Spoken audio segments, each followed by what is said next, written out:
Bom dia pessoal e Kirito Uzumaki Fanfics apresentando o Feiticeiro capítulo 27 ao 30. Então deixa seu like e sua inscrição para ser sempre notificado dos novos vídeos e de uma olhada na aba comunidade onde tem as votações nas escolhas das próximas fanfics e enquetes com perguntas. Me sigam em meus perfis de criador que estão tanto no site Fanfiction e Wattpad, os links estão na descrição. Capítulo 27. A morte de Deus era um segredo da igreja revelado a alguns fiéis pelo próprio Padre Kokabiel. O desejo por uma segunda guerra santa levou o membro da Grigoria a um movimento massivo que terminou com sua morte e quase causou um cisma dentro da igreja e suas crenças. Toda a fé dos fiéis havia sido depositada na figura de Deus, Elohim, agora representada por Miguel, o atual líder do céu. O mesmo líder que permitiu que a Ásia Argento fosse usada pelos caídos, o mesmo líder que permitiu a deserção de vários membros de sua igreja, pessoas que haviam acreditado cegamente na existência da figura que representava a igreja, mas que agora não passava de uma ilusão. Deus está morto. A figura dos 4 reis do inferno, ou Maou, representava o poder e a liderança do submundo, aquele que comandava os 72 pilares e governava, dirigindo sua facção contra os anjos do céu e os caídos dos Grigori. Azazel era um membro mais importante dos Grigori, responsável pelos caídos em suas fileiras, disposto a seguir seus próprios desejos e permitir a liberdade de seus irmãos, liderando sua facção da melhor maneira possível.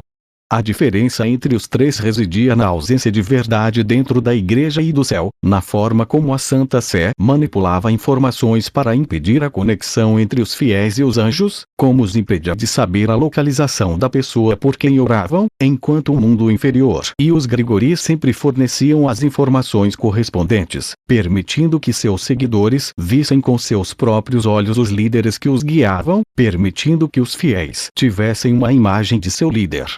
A igreja se escondia atrás de milagres e de uma figura morta há milênios, conferindo poder ao segundo homem mais poderoso do céu. As consequências da mentira, do ocultamento, foram levadas em consideração pelo falecido Kokabiel, que divulgou a notícia ciente das repercussões que tal ato poderia causar no lago que era um mundo. Xenovia IV era uma jovem de 18 anos, com cabelos azul escuros e uma marcante mecha verde. Ela fora uma exorcista, portadora de um fragmento da Excalibur e uma das espadachins mais respeitadas da Santa Sé, tendo sido treinada por um dos melhores exorcistas da igreja. Mas essa fé fora destruída com apenas 3 palavras, mesmo que proferidas por uma figura desprezível demais para os seguidores da igreja. Desde que se tornou capaz de compreender, ela esteve encarregada da igreja, treinada por Griselda IV, a mulher que a acolheu. Ela fez de sua missão aprender tudo o que Griselda queria lhe ensinar e muito mais, ansiosa para deixá-la orgulhosa. Mas Xenovia não conseguia lidar com o que havia acontecido e com seus sentimentos. Como a igreja pôde excomungá-la simplesmente por mencionar a morte de Deus? Porque Irina a odiava agora, olhando para ela daquela maneira. Ela servira a Santa Sé desde criança, e mesmo assim a descartaram como um objeto inútil. Ela se sentiu traída. De repente, a chuva parou de encharcá-la. Ela estava sentada nos degraus, de frente para a margem do rio, observando a chuva cair e percebendo que nada mais importava para ela. Não tinha família, nem fé, nem amigos. Te vais a resfriar. Uma voz masculina fez Xenovia levantar a cabeça e olhar para a pessoa ao seu lado, protegida da chuva por um guarda-chuva. Ela já tinha visto aquele garoto antes, recentemente, quando ele lutou contra Kokabiel. O obrigado, a escola fora destruída na luta contra Kokabiel e Vali, o que suspendeu as aulas por algumas semanas devido a um vazamento de gás que causou uma explosão no prédio. A explosão foi tão grande que exigiu extensas reformas na escola. Isso obrigou o aprendiz de feiticeiro a passar 2 semanas em treinamento rigoroso sob o olhar atento de Tsuki, até hoje. Nobara, Maki e Tsuki tiveram que viajar para Kyoto, deixando a casa livre por alguns dias e dando a ele a liberdade de treinar ou descansar, algo que Naruto viu como uma oportunidade de se encontrar com Megumi e fazer uma pausa depois do que aconteceu na escola. Ambos permaneceram em silêncio. Shinoviya mantinha seus olhos cor de avelã ligeiramente escondidos pelos cabelos encharcados, observando o rio à sua frente através das mechas, com as pernas encolhidas junto aos braços. Naruto permaneceu de pé, protegendo a si mesmo e a garota com o guarda-chuva escuro que trouxera de casa, observando o rio ser agitado pelas ondulações da chuva que caía. Ele conseguia entender a solidão que Shinoviya estava sentindo, uma sensação que se instalava em sua mente e alma. Ele próprio havia passado por isso desde a adolescência e infância, alguns meses antes de ser acolhido por seu mentor e treinado em feitiçaria, onde começou a fazer amigos e companheiros. Mas era algo que ele só havia superado alguns dias atrás, quando finalmente aceitou tudo que havia feito a Rika. Mas quem diria que ele era um feiticeiro? Não era algo que Naruto consideraria em relação à sua linhagem. Aliás, será que seu pai ou sua mãe eram feiticeiros? Ou talvez ambos ao mesmo tempo? Compreender a solidão e o desconforto da rejeição permitiu ao rapaz entender o que Shinoviya estava passando, certamente com uma mente perturbada que poderia levá-la a cometer atos que, no fim, a prejudicariam. Como se juntar aos demônios. Uma coisa era clara na mente do garoto. E Seiyodo e o clã Gremory eram um imã para problemas. Cada vez que ele virava a cabeça para outro lado, algum grande problema os atingia, e ele tinha que salvá-los. Como se matar um demônio não fosse o suficiente. E da última vez, ele nem foi pago por isso e ainda teve que lidar com um corvo e um lagarto. Sabendo disso, Naruto preferiu antecipar quaisquer planos que uma garota como Rias Gremory pudesse ter em relação a Shinoviya, uma portadora de uma arma sagrada que seria uma figura-chave na guerra que se aproximava. Porque ele não era idiota. Ele sabia que algo estava se formando, que algo eventualmente explodiria e o forçaria a lutar ao lado de Rika, que provavelmente estava assistindo televisão na sala de estar naquele exato momento. É surpreendente que as garotas não quisessem matá-la. As maldições eram as inimigas naturais dos feiticeiros. Estes, por sua vez, foram responsáveis por exorcizar as primeiras por gerações, mantendo o equilíbrio do mundo pelo maior tempo possível, até o surgimento do Rei das Maldições. Ryomen Sukuna, o monstro que pôs fim a 2 eras de feiticeiros e inaugurou a Era das Maldições 20 anos atrás, após a última batalha do feiticeiro mais forte. E Rika era conhecida como a Rainha das Maldições. Porque eles não o confrontariam? Naruto sabia que Toji havia mencionado Rika para eles, mas ela era uma maldição tão poderosa quanto Sukuna. Se ele estivesse no lugar deles, a mataria o mais rápido possível, antes que ela ficasse ainda mais forte. Você foi rejeitado. Não era uma pergunta. Era um comentário direto e bastante insensível sobre a situação da garota sentada ali. Mas era a verdade, e óbvia demais para negar. Pessoas mentalmente sãs ou que não precisavam de ajuda não ficavam sentadas em uma escada, sendo encharcadas por uma chuva implacável e irritante. E a garota não encontrou forças nem necessidade para mentir. Ela havia sido descartada como uma ferramenta quebrada que não servia mais para nada, ou como um cão que se voltou contra seu dono e fez coisas que ele não gostava. E ela sabia que a ideia de um Deus morto não agradava aos altos escalões da igreja. Eu poderia lhe dizer coisas que talvez o confortassem, mas a igreja tem um histórico semelhante em suas ações. Liberdade e amor são substituídos por opressão e ódio. Quando alguém sabe mais do que eles, simplesmente não conseguem suportar. Deus está morto. E daí? Não é como se Deus tivesse feito algo por nós, porque ele está morto há milhares de anos. Shinoviya inclinou a cabeça e olhou para o menino parado ali, sentindo o peso de suas palavras. Quando Deus morreu? Em que momento ele os abandonou? Os humanos poderiam ter tido algo para ver? Essas perguntas permaneceriam sem resposta. Ninguém as ouviria, nem receberiam uma resposta de ninguém que pudesse fornecê-la. Continuaria como estava. Mas enfim, Naruto deu de ombros, descendo o primeiro degrau. Não é como se pudéssemos ver o passado. Deus sempre foi uma figura benevolente e protegeu os céus. Ele fez isso na Guerra Santa, há algumas centenas de anos. Se preocupar com coisas assim nem vale a pena, não é? Naruto baixou o olhar. Fixou os olhos na figura encharcada de Xenovia e viu a falta de vida em seus olhos, nos olhos cor de avelã que mal eram cobertos por suas mechas azuis de cabelo. Era uma visão dolorosa e desesperadora. Dolorosa pelo que transmitia e desesperadora porque ele não estava acostumado a consolar ninguém. Ele não era uma pessoa otimista. Talvez a rica ou as meninas consigam fazer o que eu não consigo. Ele respirou fundo e baixou o guarda-chuva quando a chuva diminuiu, tentando abafar os gritos do adolescente. Olhou para o rio a poucos metros de distância e ouviu o clique do guarda-chuva fechando, que segurava na mão direita. O que posso fazer?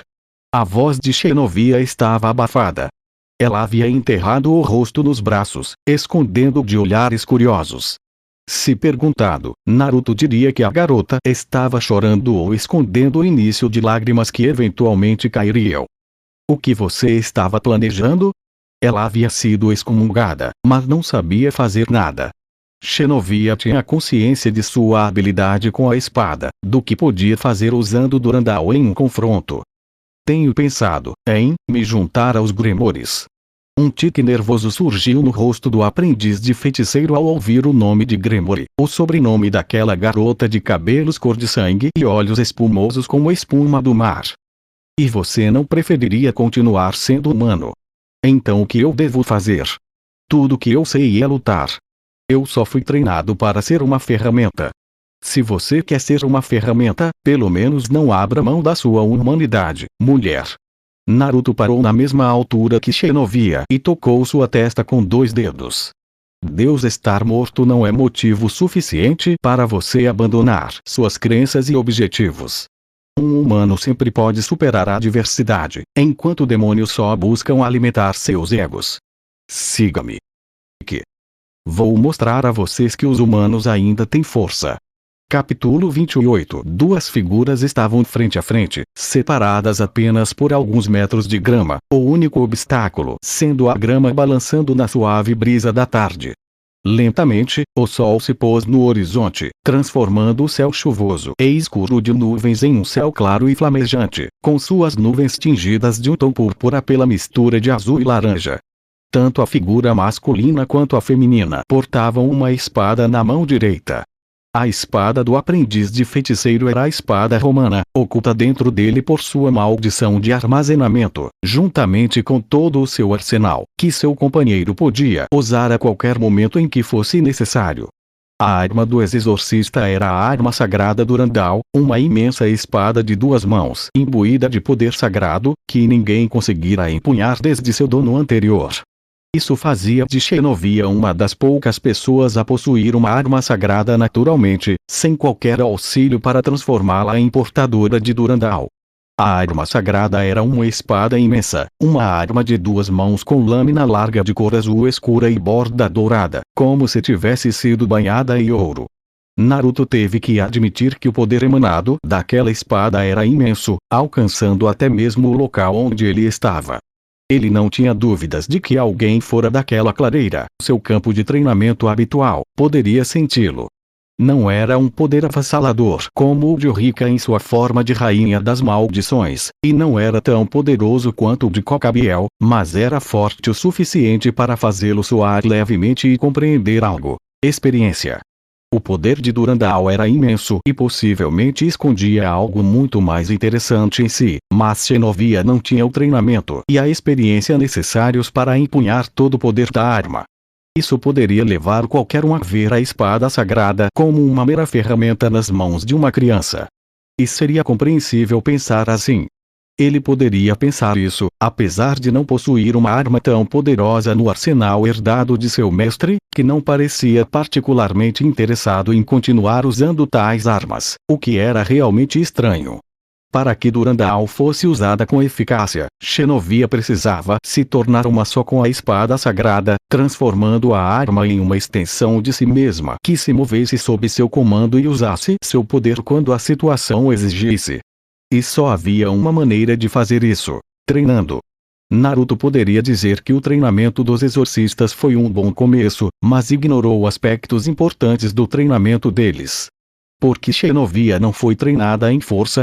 Durandal provavelmente pesava 10 quilos ou mais, então ela precisava ter braços fortes para empunhar a arma o tempo todo sem que o peso a fizesse inclinar para frente ou se desequilibrar ao realizar um corte horizontal. E o controle era outro ponto importante. Mente e corpo precisavam agir como um só para empunhar uma espada sagrada como Durandal. Se uma espada grande comum fosse usada, apenas a força seria necessária para manejá-la. Mas o poder sagrado que emanava da arma, oculto até que seu portador pudesse usá-la, precisava ser controlado pelo espírito, mente e vontade de seu dono. Era exatamente como Tojin lhe ensinara durante uma de suas lições. A mente governa os movimentos e nos ajuda a usar a força nos movimentos necessários ao manusear uma arma. E ele seguiu o conselho mesmo quando Maki começou a treiná-lo junto com Nobara no uso da energia amaldiçoada. Xenovia passou por um treinamento que aprimoraria seu poder físico e sua força mental para empunhar o poder de sua espada sagrada. E Naruto não tinha dúvidas de que a garota se tornaria um monstro quando conseguisse controlar esse poder. Ela tinha até mesmo o potencial para se tornar uma das melhores espadachins que ele já conheceu, talvez até melhor do que ele ou seu mestre. Embora Maki fosse um obstáculo diferente dos que eles representavam, ele respirou fundo e inspirou pelo nariz, soltando todo o ar em apenas um segundo.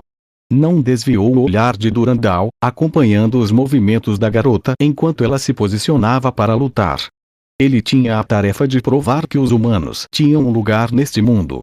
Ao longo dos séculos, os humanos foram desprezados, tratados como inferiores pelas facções, permitindo que apenas alguns escolhidos entrassem no mundo sobrenatural e seguissem os ditames do alto comando da facção bíblica.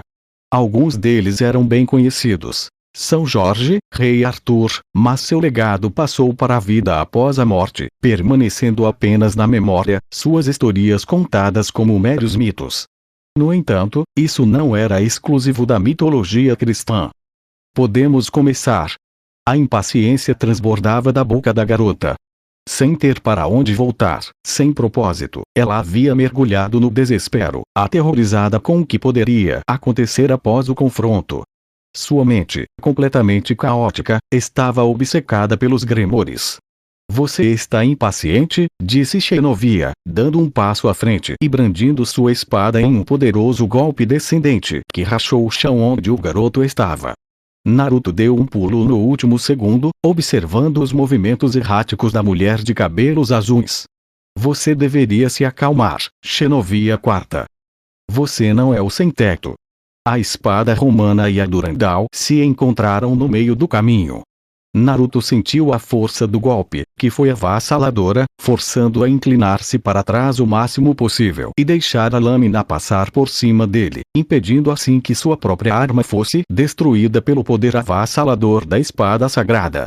Mas não é como se você tivesse que entregar sua vida a eles. Abandonando suas crenças, ela moveu sua espada e desviou a lâmina de Durandal com um movimento suave.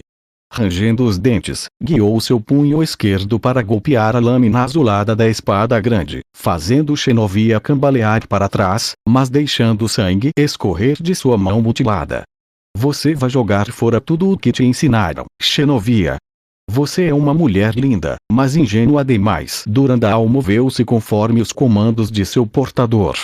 Brilhando com um tom dourado, ela mais uma vez cortou o chão ao meio, mas desta vez causando um tremor que sacudiu as árvores ao redor, fazendo Naruto tropeçar. TCH. Suas crenças foram questionadas. Sua vida estivera entrelaçada com Deus desde a infância, como apenas mais uma criança em um orfanato administrado por freiras a serviço da Santa Sé. Mas tudo o que ela construiu desmoronou como um castelo de cartas levado pelo vento. Sabe, disse a espada romana, empurrando Durandal e fazendo-a cair no chão, com a ponta cravando-se na grama revolvida. Eu não acredito em Deus, mas minhas crenças entram em conflito com as ações dos demônios. E você acha que eu jogaria tudo fora se perdesse a fé? Se você está tão disposto a servir aos demônios quando os humanos são superiores, então sua fé nunca foi verdadeira. Os olhos cor de avelã se arregalaram. Naruto estudou suas palavras e compreendeu o que ia acontecer mesmo antes do discurso. Ele moveu o corpo e brandiu sua espada para bloquear a lâmina de Durandal, que se chocou furiosamente contra ele, estilhaçando a espada romana e arremessando contra uma árvore frondosa que estremeceu com o impacto, fazendo grunhir. Ele tocou nas teclas e apertou os botões. É isso que temos, hein? Ele recuou o braço e puxou o cabo de sua nova arma, retirando a nuvem errante de seu compartimento de armazenamento pessoal. Ótimo! Terei que convencê-lo com a minha força. O enorme nunchaku de 3 seções movia-se nas mãos do aprendiz como se fosse parte de seu corpo, uma extensão de seus braços. Ele girava e desviava a lâmina de Durandal quando esta tentava apunhalar seu portador, deslocando sua seção traseira para forçar a espadachim para trás e permitindo, com o quadril do garoto e um giro completo de 360 graus, que uma pequena cratera se formasse quando a seção frontal se chocou contra o chão. Não preciso lutar como uma espada. Um nunchaku desviou a lâmina de Durandal, atingindo seu centro, fazendo Xenovia perder o equilíbrio e desviar o golpe. Conheço todas as suas fraquezas. Estudei e entendi você em poucos minutos, Xenovia. Derrotei Cocabiel e lutei contra o dragão branco corpo a corpo. Acha que deveria se juntar ao clã Gremori quando tem potencial para me superar? Ele torceu os lábios, exibindo um sorriso predatório que qualquer um consideraria sexy em um bad boy. Não vou deixar você desperdiçar sua vida sendo uma mera peça, uma serva de um bando de egomaníacos fracos. Não havia respeito naquelas palavras. Xenovia viu dessa forma, sentiu dessa forma. O garoto falava dos Gremores como se fossem apenas uma gangue, como se fossem bandidos humanos e não demônios do submundo ligados aos 72 pilares, aos portadores do poder da destruição e aos 4 reis demônios, mais especificamente, a Lúcifer. Ele não tinha respeito nem mesmo por alguém entre os mais poderosos. O menino era tolo e tinha uma boca muito grande. Essa arrogância será, em última análise, sua ruína. Ele estreitou o olhar e segurou Durandal com as 2 mãos. Respirou fundo e deixou seus sentimentos se dissiparem, diluindo os pensamentos a cada gota de ar que saía de seu corpo. Os humanos, por si só podem ir até certo ponto. Eles têm um limite. Então quebre, caramba! Durandal caiu no chão, atingida pela parte superior da nuvem voadora. Quando Xenovia tentou brandir sua espada, sentiu-a sendo empurrada para a frente, então olhou para cima e encontrou olhos azuis a encarando, a meros milímetros de seu rosto. Naruto colocou o pé sobre Durandal, impedindo-a de se mover. As crenças são o que nos mantém firmes, Xenovia. Elas nos dão força, nos permitem continuar lutando. São uma parte importante de nós. 2 está morto. Você vai acreditar em Cocabiel ou nas pessoas que a descartaram como um cachorro, como uma ferramenta inútil depois de lhe darem tudo? Sua respiração atingiu o rosto da garota, fazendo-a piscar. Você não pode confiar em quem a machucou. Deus está morto. Então procure por ele. Encontre a verdade escondida por trás da cortina de mentiras. Eram palavras lógicas e racionais, alimentadas pela raiva. Ela sabia disso, mas não podia fazer nada. Onde poderia procurar? Quem a ajudaria ou lhe daria uma pista? Se Elohim estivesse morto, ao menos dentro da Santa Sé deveria haver algum registro, alguma informação sobre seu paradeiro. Mas ela não podia entrar no Vaticano, podia? Pessoal. Ambos assentiram com a cabeça. Rika estava na beira da floresta, acenando com o braço em saudação, mas seu rosto estava sério e seus olhos fixos nos 2. Naruto levantou o pé e Xenovia caiu de joelhos, com Durandal presa ao chão. Você conseguiu alguma coisa? Ela não olhou para ela. Voltou a olhar para Rika e tentou decifrar sua expressão, entender o que estava acontecendo. Porque mesmo dali, ela conseguia ver o medo nos olhos de sua amiga de infância. Vou entrar no Vaticano e obter informações ocultas sobre a morte de Deus. Quero ver se ele realmente morreu, se estão escondendo algo mais por trás de tudo isso. Posso me contentar com isso, disse ele, estendendo a mão, e Xenovia apertou, sendo erguida um segundo depois. Invadir um dos lugares mais fortemente guardados do mundo, com seus segredos ocultos sobre Deus e a religião cristã. Acho que ele poderia ter me escolhido para isso.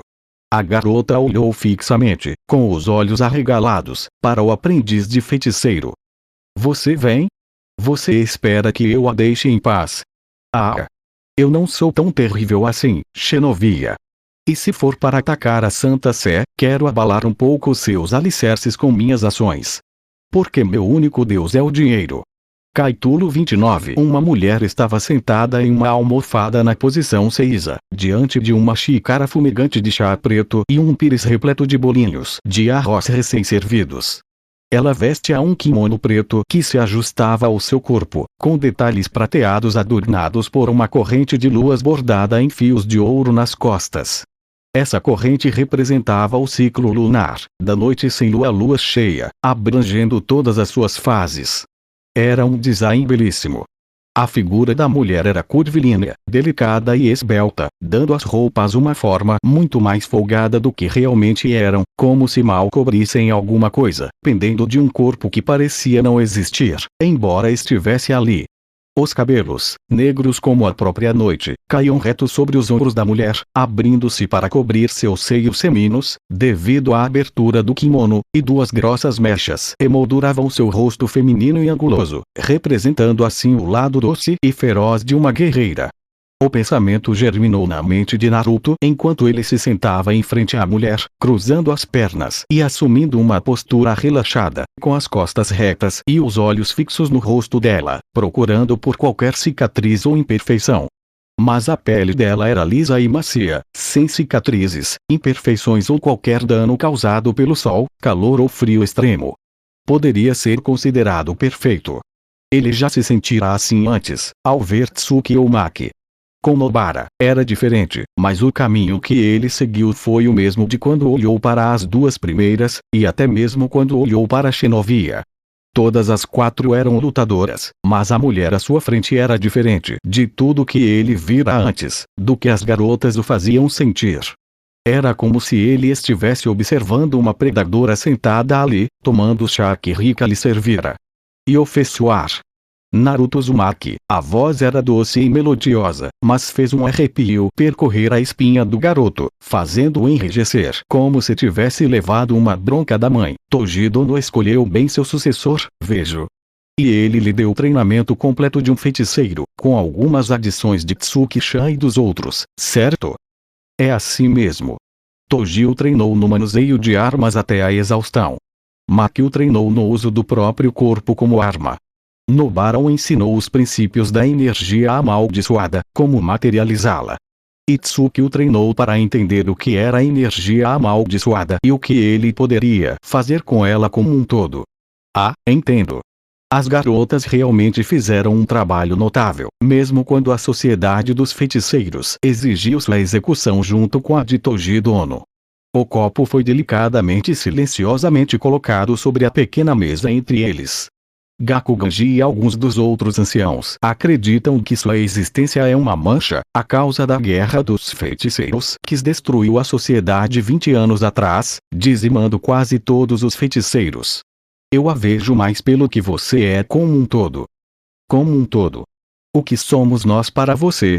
São meras ferramentas para usar como bem entender, o que inclui aquela sociedade de feiticeiros que denigre aqueles selados por uma maldição celestial. Embora, bem, isso não é algo que devamos discutir agora. Vim tratar de outros assuntos em nome da minha irmã, que não pôde estar aqui hoje e que se afeiçoou a todos vocês. Mais perguntas surgiram na mente do aprendiz, mas ele não desviou o olhar da mulher. Ela parecia conhecer a sociedade dos feiticeiros perfeitamente, inclusive como tratavam aqueles sem energia amaldiçoada ou com alguma outra restrição. Ela parecia até conhecer seu mestre melhor do que muitos outros, como se o conhecesse há vários anos ou mais. Perdoe minha grosseria, ele engoliu em seco, ignorando o copo que Rika colocara à sua frente, contendo a mesma bebida que sua convidada estava tomando. Mas quem é você? É uma feiticeira ou uma das anciãs? Por que você não parece uma velha? Os lábios da mulher se curvaram num sorriso. Ela já fora chamada de muitas coisas, mas velha? Nunca, nem mesmo tendo estado ali desde o princípio dos tempos. Tsukuyomi, o deus da lua. Orbes prateadas observaram a confusão e a compreensão percorrerem o rosto de Naruto. Notaram como seus olhos azuis pareceram brilhar, como suas pupilas se dilataram quando a compreensão finalmente o atingiu. E até mesmo os lábios da deusa se curvaram em um sorriso quando o garoto apontou para ela com um dedo trêmulo. Vê, você é ponto. Mulher. Ou Deus. Mesmo quando você fala de mim, a lua sempre foi feminina. Mas será que um objeto tem gênero? Eu sou um deus.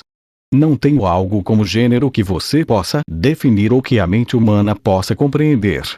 Como a lua, posso mudar minha aparência de acordo com minhas necessidades.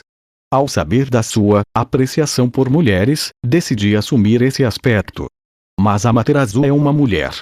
E segundo a lenda, você deveria ser homem. O Deus cristão não se transformou em pomba para gerar Jesus? Até Zeus fez isso, tornando-se touro e transformando uma mulher em vaca. Uma nova bebida, silenciou a voz da deusa. Meu domínio é a lua, garoto. E eu sou uma deusa, se quiser me atribuir alguma raça. E como deusa, posso ser o que minhas necessidades detalhem. Embora, será apropriado acreditar nos humanos. Você mesmo viu o que fizeram com aquela garota, a cristã.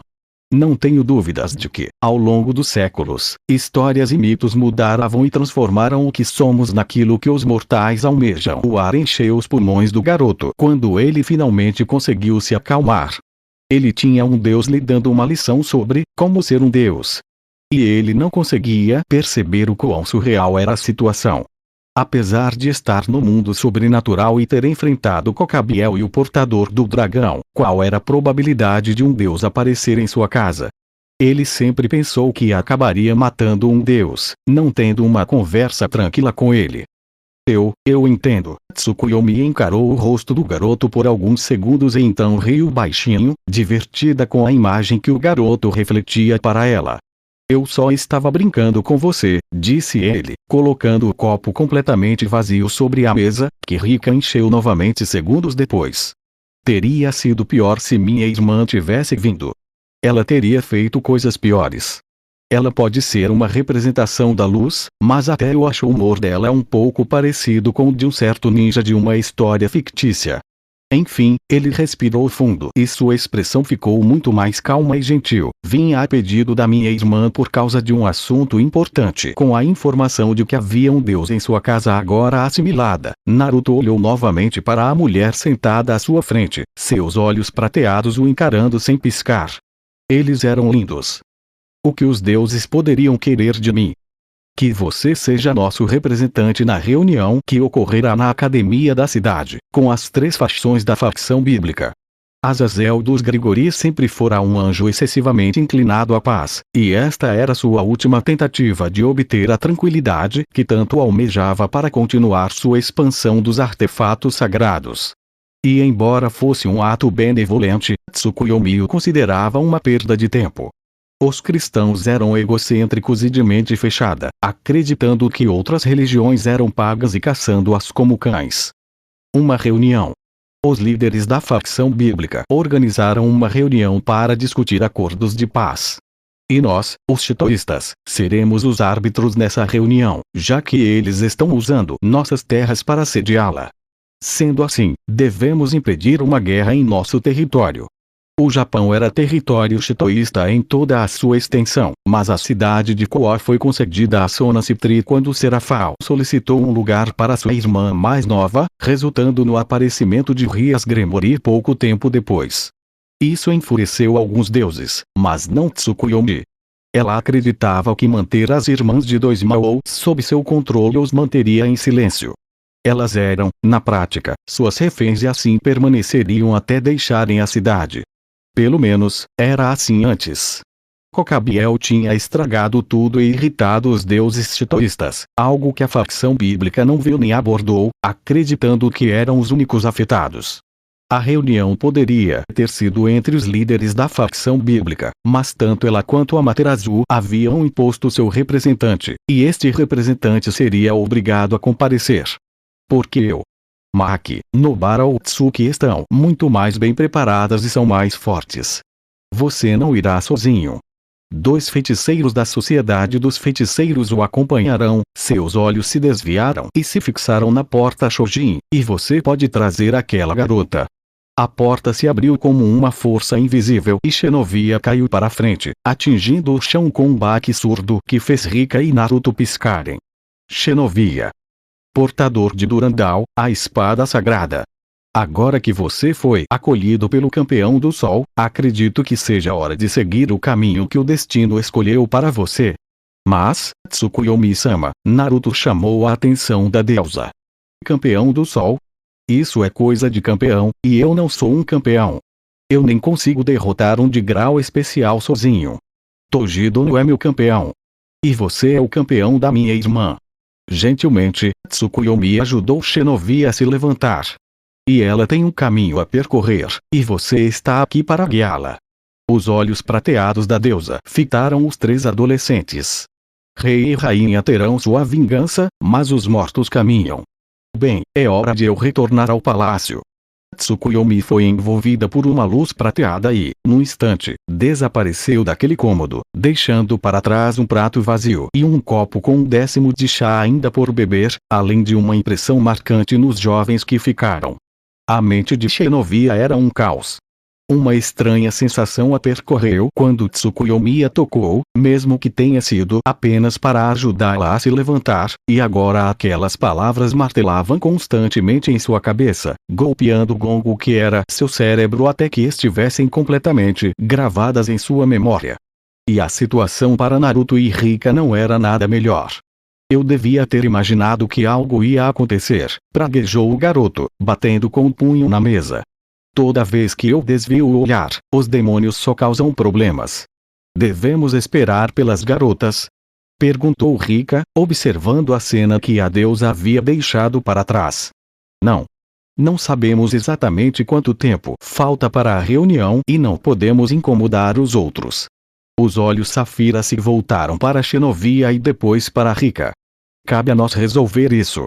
Capítulo 30. Um encontro de facções bíblicas envolvia a presença dos principais líderes de cada grupo, sempre acompanhados por uma comitiva de guardas poderosos para defendê-los e resistir caso algum dos outros representasse uma ameaça, algo que se tornava menos frequente na presença de anjos, aqueles que jamais manchariam as mãos com o sangue de seus inimigos. Representando o céu estava o Senhor Miguel, o atual líder celestial que havia assumido o lugar de Deus quando o pai de todos os anjos desapareceu após a Guerra Santa, sendo declarado morto por muitos de seus filhos no alto comando do céu, o que levou à ruína de muitos deles, que perderam a fé. Michael era um homem com traços delicados e ligeiramente femininos, com enormes olhos verdes que se destacavam em contraste com seus belos cabelos dourados que caíam como uma cascata dourada sobre seus ombros e parte superior das costas, conferindo-lhe uma aura de segurança e magnificência, como um verdadeiro líder do céu. Ele estava acompanhado de seu as, um ex-exorcista e anjo recém-reencarnado pelo sistema dos Santos Valentes, implementado no céu algum tempo depois da instalação do sistema da peça maligna no inferno, um sistema muito semelhante ao existente no submundo. Como representante dos Grigori e de toda a facção dos caídos, estava Azazel, irmão de Miguel e atual líder dos Grigori desde a Guerra Santa, que colocou as 3 facções bíblicas umas contra as outras, tornando-o o mais poderoso de sua própria facção por ser o único com 6 pares de asas e ser considerado tão poderoso quanto Miguel, ou até mesmo similar a ele. Azazel era um homem de cabelos despenteados, algumas mechas de um loiro escuro, quase sujo, enquanto o restante permanecia escuro. Seus olhos eram tão escuros quanto os de seu irmão, e o governante dos Grigori era a antítese de Miguel, aparentando ser muito mais desleixado e possuindo um olhar lascivo que estava muito distante dos olhos benevolentes do líder do céu. Diferentemente de Michael, Azazel estava acompanhado de seu filho adotivo como seu único guarda-costas, e o menino permanecia próximo à parede, com os braços cruzados sobre o peito, olhando de tempos em tempos para o séquito de Gremory, para um de seus membros que também parecia estar olhando para ele. Por fim, o mundo inferior foi representado por 2 dos 4 mal que o lideravam, neste caso por Lúcifer e Leviatã, sendo Circe e Serafal respectivamente, e o primeiro o mais poderoso dos 2. Ambas as Mao estavam acompanhadas pelos séquitos de suas respectivas irmãs, sendo Serafá uma representação muito mais extrovertida de sua irmã mais nova, com olhos cheios de energia e um corpo mais voluptuoso e feminino. Os líderes estavam sentados ao redor de uma mesa circular, olhando uns para os outros, ocasionalmente lançando olhares para a cadeira vazia que tiveram de colocar no último minuto, após um aviso de última hora. Um aviso que os pegou de surpresa e os deixou inseguros sobre o que estava sendo solicitado. Quebrando o silêncio da sala, as portas se abriram com força, como se um vendaval as tivesse empurrado, e um grupo de 5 pessoas entrou sem dizer uma palavra, liderado por uma mulher alta e magra, de cabelos claros e olhos grandes que pareciam transbordar de vida. A mulher estava ladeada por 2 garotos. Um deles era Naruto Uzumaki, que havia trocado de roupa e agora veste as roupas de um feiticeiro. Uma jaqueta escura sobre uma camisa preta de mangas curtas, com calças pretas e sapatos escuros. Um broche brilhava em um tom dourado escuro do lado esquerdo, mantendo a jaqueta do uniforme fechada. O outro garoto tinha pele pálida, quase doentia, com um olhar penetrante emoldurado por olheiras profundas. Uma tatuagem escura, uma linha horizontal, atravessava a ponte do seu nariz, da direita para a esquerda. Mas, ao contrário de Naruto, esse garoto vestia uma camisa bege de mangas compridas sobre um suéter roxo, com calças largas de cor clara e um cachecol escuro que lhe cobria o pescoço o tempo todo. Seu cabelo castanho estava preso em 2 coques, com algumas mechas soltas emoldurando a testa. Nossos convidados. Azazel foi o primeiro a olhar para eles, oferecendo um sorriso agradável que foi retribuído com indiferença por Shinovia e Rika, enquanto Naruto e outro garoto ficaram um passo atrás da mulher, com expressões vazias. Ela deu ao governador Grigori um sorriso zombeteiro. Como foi a viagem? Imagino que tenha sido bastante longa e cansativa desde Kyoto para uma reunião tão urgente. Embora pudéssemos tê-la realizado lá. Um sorriso surgiu nos lábios da mulher quando ela parou em frente a Azazel, a poucos passos do governador, com a mão estendida, mas ela não a apertou. Em vez disso, fitou Michael, sentado do outro lado da mesa. Será que todos os anjos são tão egocêntricos assim? Seus dentes brilharam enquanto seus lábios se moviam, ampliando seu sorriso. Deus está morto, disse ela, e eles o usam para se livrar daqueles que não são úteis à causa. Suponho que o ego seja enorme em pessoas que se acham tudo, especialmente se forem humanas. A mulher moveu a cadeira e sentou-se em frente a Michael, deixando Azazel à sua direita e Circe Serafal à sua esquerda. Em seguida, moveu as pernas e as cruzou sobre a mesa, empurrando a cadeira ligeiramente para trás, e cobriu o rosto com o que pareciam ser óculos de proteção grossos de motociclista. Ela vai dormir? Naruto piscou várias vezes, uma gota de suor escorrendo por sua têmpora. Como se ninguém naquela sala pudesse matá-la, a mulher teve a audácia de repreender o céu por suas ações contra a Ásia Argento e Xenovia IV, e então simplesmente fechou os olhos e, descaradamente, não demonstrou nenhum interesse real no que elas poderiam estar discutindo. Ela é assim mesmo, disse a voz do outro feiticeiro, chamando a atenção de Naruto. Surpreendentemente, ela veio sem fazer alarde. Mas isso não significa que ela dará atenção ao que for dito aqui, garoto. Ela é apenas a presença dos deuses shintoístas em seu lar, a facção bíblica que enfatiza lar. A reunião da facção bíblica deveria ser um evento privado, sem a presença de estranhos. Mas os últimos meses foram tão problemáticos que os deuses japoneses não quiseram deixar passar a oportunidade de lembrar seus convidados de que estavam em solo shintoísta, uma atitude que poderia ser uma declaração de intenções direta demais para os interesses de Azazel.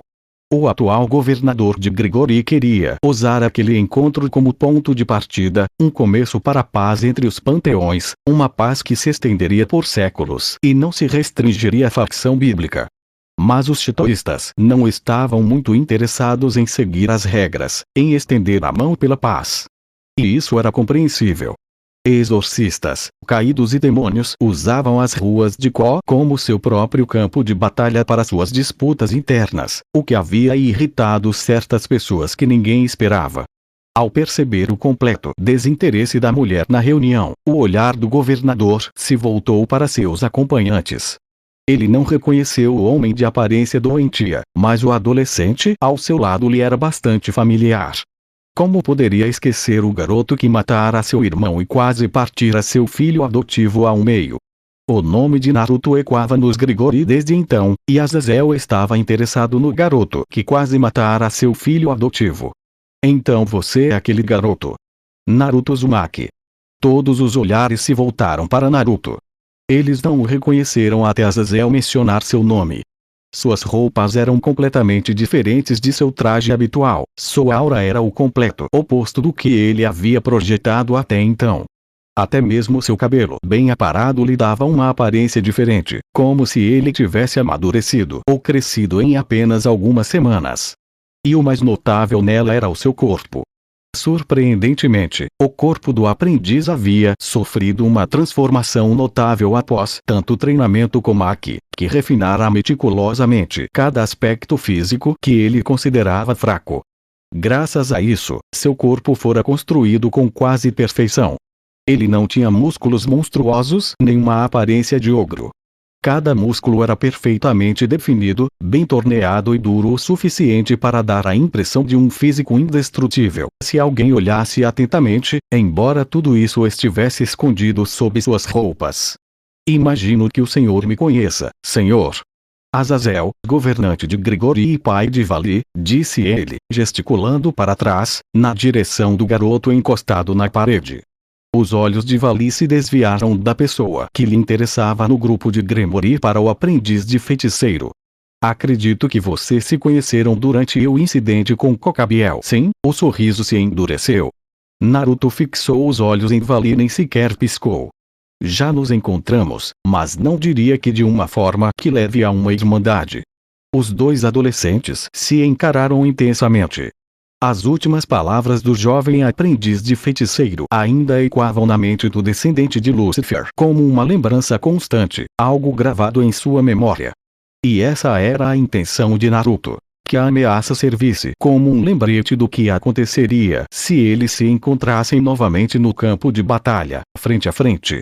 Que bom te ver, disse Vali com a voz rouca e um pouco mais aguda que o normal, dando a Azazel uma ideia do que o garoto estava pensando. Você quer terminar o que começamos? Após a pergunta, Naruto encarou Vali sem piscar pelos segundos seguintes. Segundos depois, curvou os lábios num sorriso zombeteiro, divertido e predatório, dirigido exclusivamente ao híbrido. Se é isso que você quer, posso fazer uma bolsa com escamas brancas para mim. Havia animosidade entre os dois, isso poderia ter acabado em uma explosão. Naruto, disse o companheiro do garoto, segurando o loiro no lugar e empurrando para trás com a mão, tentando manter a distância entre eles. Não foi para isso que viemos aqui. Somos o ponto de vista imparcial. Imparcial, Shozo. Shozo olhou para o aprendiz com uma expressão completamente inexpressiva, o que fez Naruto apenas bufar diante daquele gesto de desaprovação de seu parceiro. Dos 5 enviados por Shinto, Shozo teria que assumir o papel de figura responsável. Se as crianças terminaram de brincar, a voz imponente de Lúcifer ecoou na sala. Os olhos do demônio pousaram em Azazel. Temos algo a tratar, não é, Azazel? Sim. Peço desculpas pelo lamentável espetáculo entre Vali e aquele feiticeiro shintoísta, que acredito que você conheça, Xerxes. O sorriso do anjo caído tornou-se ligeiramente zombeteiro antes de ele se sentar. Mas não foi por isso que solicitei esta reunião. Minha intenção é alcançar a paz entre todos nós, isso se estende também às outras facções. Ele lançou um breve olhar para a mulher sentada à sua esquerda, sem receber resposta da feiticeira. Assumo total responsabilidade pelo incidente com Kokabiel e pelo que aconteceu com a pobre freira que agora serve aos Gremores. Contudo, não usei nenhuma influência externa, e duvido muito que Kokabiel teria agido por conta própria. Não, ninguém inicia uma guerra sem o apoio adequado. E esse apoio tem um nome: a Brigada do Caos. Informações sobre a Brigada do Caos começaram a surgir nas redes de inteligência estabelecidas do país. Recentemente, uma quantidade significativa dessas informações chegou a Azazel, levando-o a usar o grupo como um ponto em comum para a paz e a construir sobre ele uma comunicação mais eficaz. Você está dizendo que eles apoiaram o Cocabiel, irmão? Os olhos verdes do arcanjo lançaram um olhar rápido para seu irmão. É isso que estou dizendo, Michael. Segundo minhas informações, Cocabiel estava em negociações com os líderes do grupo terrorista.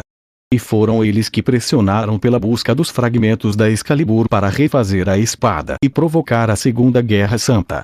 A Brigada do Caos é composta por caídos e demônios. E não tenho dúvidas de que eles têm figuras de outros panteões. Dizem que alguns bruxos e feiticeiros renegados foram vistos trabalhando para eles. Shozo manteve o rosto impassível, mas Naruto piscou levemente. Toji havia lhe contado sobre a divisão dentro da nova sociedade de feiticeiros que se formara após o incidente de Shibuya e a guerra dos feiticeiros que devastou o Japão, deixando-o em um dos piores momentos de sua história.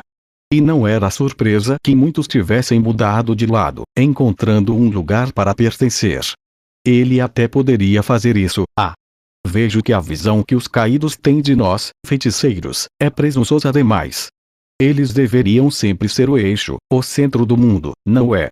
Quando foram vocês que começaram a Guerra Santa, a luta pelo Graal e o caos antes mesmo de sermos notados. A mesa de madeira estilhaçou-se em centenas de pedaços, obrigando os que estavam sentados a moverem-se. Uma figura imponente emergiu dos escombros, envolta numa nuvem de poeira que obscurecia a sua aparência. Mas, repito, não é como se não pudéssemos mudar o mundo pela segunda ou terceira vez, algo que Cocabiel não conseguiu e que vocês não vão nos impedir de fazer. Ei, eu não consigo me mexer. Shozo agarrou a parte de trás do casaco de Uzumaki e o puxou para trás enquanto uma explosão de chamas consumia a área onde ele estava. Segundos depois, a parede desabou e os líderes bíblicos testemunharam a batalha entre anjos e demônios. Circes, o que é isto? Eles não são meus guardas. Serafal e eu viemos apenas com nossas irmãs e seus séquitos. Imagino que vamos conhecer o responsável por tudo isso, não é, humano? Sentado sobre o que parecia ser uma nuvem tão negra quanto a noite, um homem observava o caos com um sorriso zombeteiro nos lábios. Ele vestia o que pareciam ser vestes de monge.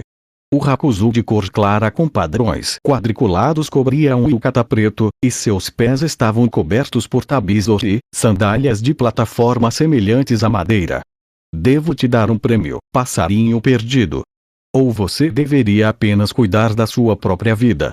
Azazel reagiu ao movimento de Vali e bloqueou o braço de seu filho adotivo ao mesmo tempo em que foi empurrado alguns centímetros para trás. Espere. Só quero lutar contra os mais fortes. Os aplausos interromperam a interação. Ótimo. Quero ver você um pouco desesperado. Então, mostre-me seu desespero para viver. E assim, chegamos ao final deste capítulo. Antes de seguir em frente, gostaria de tomar um momento para agradecer a você, que acompanhou até aqui. Sei que a jornada nem sempre foi fácil e, às vezes, as palavras podem não ser suficientes para expressar o quanto sua paciência e dedicação significam. Seu tempo e atenção são preciosos, e sou profundamente grato por você escolher estar comigo nesse caminho. A história ainda tem muito a revelar, e mal posso esperar para compartilhar o que vem a seguir. Espero que você continue comigo, pois sem você, tudo isso não passaria de palavras sem eco. Até o próximo capítulo, e mais uma vez, obrigado por estar aqui. Se despede o seu canal favorito Kirito Uzumaki Fanfics.